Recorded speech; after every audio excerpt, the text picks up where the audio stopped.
ലോക്സഭാ തെരഞ്ഞെടുപ്പിൽ വനിതകൾക്കും യുവാക്കൾക്കും പരിഗണന നൽകാൻ ബി.ജെ.പി.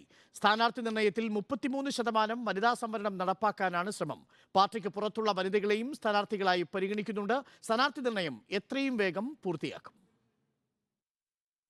ലോക്സഭാ തെരഞ്ഞെടുപ്പിൽ വനിതകൾക്കും യുവാക്കൾക്കും പുതുമുഖങ്ങൾക്കും അർഹമായ പരിഗണന നൽകാനാണ് ബി.ജെ.പി. തീരുമാനം. കേരളം, തമിഴ്നാട് അടക്കമുള്ള സംസ്ഥാനങ്ങളിൽ പൊതുസമൂഹത്തിൽ സ്വീകാര്യതയുള്ള വനിതകളെയും യുവാക്കളെയും സ്ഥാനാർത്ഥികളാക്കാനാണ് നീക്കം.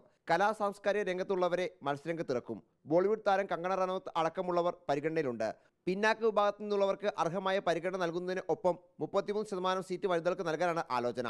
വനിതാ കർഷകർക്കുള്ള സാമ്പത്തിക സഹായം 6000 രൂപയിൽ നിന്ന് 12000 രൂപയാക്കി ഉയർത്തുന്നത് കേന്ദ്ര സർക്കാരിന്റെ പരിഗണനയിലാണ്. സ്ത്രീ വോട്ടർമാരെ പരമാവധി കൂടെ നിർത്താനുള്ള നീക്കമാണ് ബി.ജെ.പി. നടത്തുന്നത്. സ്ഥാനാർത്ഥി നിർണയം എത്രയും വേഗം പൂർത്തിയാക്കും. 5 സംസ്ഥാനങ്ങളിലേക്ക് നടന്ന നിയമസഭാ തെരഞ്ഞെടുപ്പിൽ സ്ഥാനാർത്ഥികളെ ആദ്യം പ്രഖ്യാപിച്ചത് ഗുണം ചെയ്തു എന്നാണ് ബി.ജെ.പി. വിലയിരുത്തൽ. റിപ്പോർട്ടർ, ദില്ലി.